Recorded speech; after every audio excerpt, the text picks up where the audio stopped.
Sir वजन कम नहीं हो रहा है लेकिन इंच लॉस हो रहा है। और ये जो प्रॉब्लम है ना, ये काफी सारे लोग फेस कर रहे हैं। देखिए, एक बात समझना जरूरी है कि अगर आप हर्बल लाइफ या कोई भी स्ट्रक्चर्ड न्यूट्रिशन प्लान फॉलो कर रहे हो तो सिर्फ खाली एक वेट मशीन पर देख करके अपने पूरे प्रोग्रेस को जज मत करो। अब आपके इस डाउट का एक सिंपल सा आंसर है। देखिए, आप जब वेट लॉस करते हैं तब आप सिर्फ खाली अपने बॉडी का फैट कम नहीं कर रहे हैं, आप यहां पर अपने पूरी बॉडी का बॉडी कॉम्पोजिशन चेंज करते हैं। मान लीजिए कि किसी का वजन 70 केजी है, अब उसने कुछ हफ्तों बाद में अपना बॉडी वेट चेक किया, उसका वेट 70 केजी है लेकिन जो उसका वेस्ट है वो 2 इंच कम हो गया। तो क्या ये उसका खराब रिजल्ट है?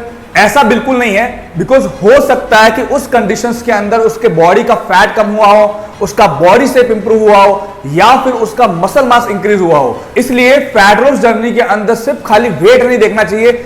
आप अपनी बॉडी का मेजरमेंट लें, आप हिप्स का मेजरमेंट लें, आप अपने वेस्ट का मेजरमेंट लें, अपनी स्ट्रेंथ और अपनी एनर्जी को चेक करो, आपके कपड़ों की फिटिंग को चेक करो, उसके बाद वेट को चेक करो। अब एक और सबसे इंपॉर्टेंट बात, कभी कभी आपका वेट थोड़ा बहुत ऊपर नीचे हो सकता है, कभी कभी बॉडी के अंदर वाटर वेट बढ़ सकता है, कभी आप कार्ब्स ज्यादा खा रहे हैं या कभी आपने नमक ज्यादा ले लिया, कभी कभी डाइजेशन की वजह से भी होता है, और कभी कभी फीमेल्स में मेंस्ट्रुअल साइकिल के आसपास भी बॉडी के अंदर वाटर रिटेंशन की वजह से उनका वेट ऊपर नीचे दिख सकता है। तो अगर आज आपका वेट 500 ग्राम ज्यादा आ रहा है तो इसका मतलब ये नहीं है कि आपने एक ही दिन में बॉडी के अंदर फैट गेन कर लिया। देखिए, वेट स्केल सिर्फ और सिर्फ खाली आपका बॉडी का वेट दिखाता है, ऑल ओवर बॉडी का कॉम्पोजिशन नहीं दिखाता है। इसको हम एक और एग्जांपल समझ लो कि मान लो 2 पर्सन है, एक पर्सन जो है उसका वेट 70 केजी है और उसका वेस्ट है 35, और दूसरा जो पर्सन है उसका वेट 70 है और उसका जो वेस्ट है वो 31 है। लेकिन क्या इन दोनों का बॉडी कॉम्पोजिशन और बॉडी शेप एक जैसी होगी?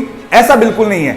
इसलिए आपका गोल सिर्फ वजन कम करना नहीं होना चाहिए, आपका गोल होना चाहिए कि बॉडी का फैट परसेंट कम हो रहा है नहीं हो रहा है, आपका बॉडी का स्ट्रक्चर्स कैसा है, इंच लॉस हुए या नहीं हुए, और आपकी स्ट्रेंथ कैसी है और आपकी एनर्जी कैसी है। और अगर आप हर्बल लाइफ यूज कर रहे हो तो इसका मतलब ये नहीं है कि शेक लेने से आपका हर हफ्ते वेट नीचे जाना ही चाहिए। आपकी पूरी जर्नी, ओवरऑल कैलोरी इंटेक, आपका वाटर इंटेक, प्रोटीन इंटेक, आपकी स्लीप, आपका वर्कआउट, आपकी कंसिस्टेंसी और आपकी लाइफस्टाइल, ये सारी डिसाइड करती है। तो अगली बार वेट मशीन पर वेट चेक करके डीमोटिवेट होने से पहले आप चेक करो अपना बॉडी का मेजरमेंट्स, अपने पुराने कपड़े की फिटिंग देखो, अपने फोटो को कंपेयर करो, आपकी स्ट्रेंथ को चेक करो, आपकी एनर्जी को चेक करो, और सबसे जरूरी आप अपने बॉडी में क्या चेंजेस फील कर रहे हो, ये सबसे ज्यादा इंपॉर्टेंट है। और अगर आपका वेट थोड़ा स्लो चल रहा है लेकिन इंच में लगातार चेंजेस हो रहे हैं तो यहां पर आपको पैनिक होने की जरूरत नहीं है। अपनी कंसिस्टेंसी को मेंटेन करो और प्रोग्रेस को मल्टीपल मेजरमेंट से ट्रैक करो। और अगर आपको ऐसी वेट लॉस प्रैक्टिकल इंफॉर्मेशन चाहिए तो मुझे फॉलो करना मत भूलना।